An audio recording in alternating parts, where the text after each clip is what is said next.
Nayanthara madam பற்றி நான் சொல்லி ஆகணும். அவங்க கிட்டத்தட்ட ஒரு மாதமாகவே விரதத்தில் இருக்காங்க.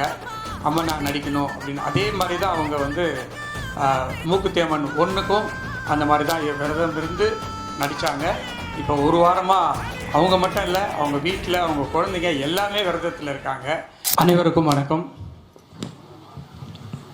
இந்த விழாவிற்கு சிறப்பு விருந்தினராக வருகை தந்து அமர்ந்திருக்கிற மத்திய அமைச்சர் அண்ணன் எல் முருகன்ஜி அவர்களே, மற்றும் இங்கே வருகை தந்திருக்கிற அனைத்து பெருமக்களே, உங்கள் அனைவருக்கும் என்னுடைய முதற்கண் வணக்கத்தை தெரிவித்துக் கொள்கிறேன்.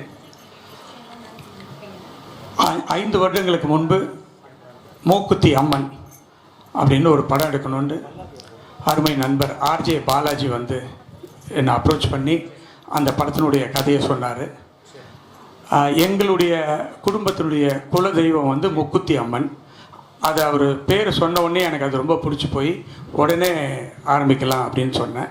அப்போ அம்மனாக நடிக்கிறதுக்கு யாரை கூப்பிடலாம் அப்படின்னு முடிவு பண்ணும்போது த ஒன் அண்ட் ஒன்லி ஒரே சாய்ஸ் சொன்னது நயன்தாரா அவர்கள்.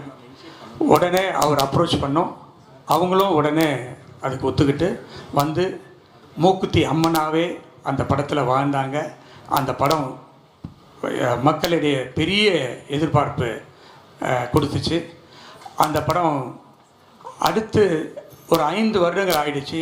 அதுக்கப்புறம் நானும் அம்மன் படம் ஏதாவது வரும் அப்படின்னு பார்த்துட்டு இருந்தேன். வர மாதிரி இல்லை. பேன் இந்தியாவாக ஒரு படம் பண்ணணும்,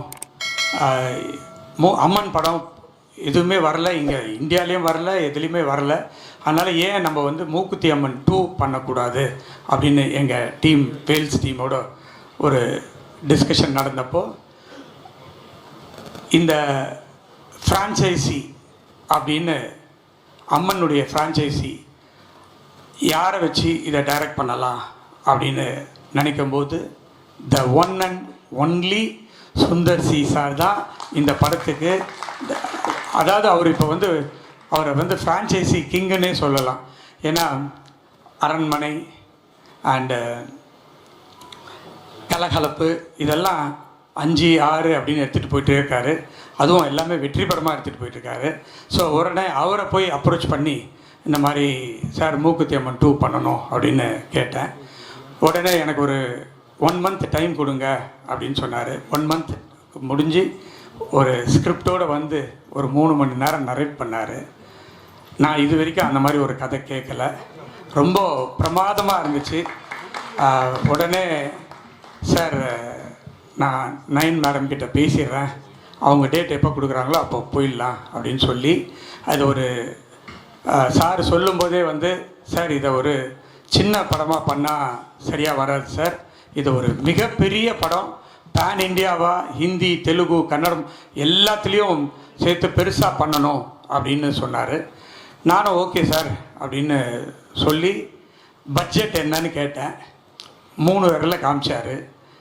3 டிஜிட்டில் தான் சார் இதை பண்ணணும், இல்லைன்னா பண்ண முடியாது சார், அப்போ தான் இது நல்லாயிருக்கும் அப்படின்னாரு.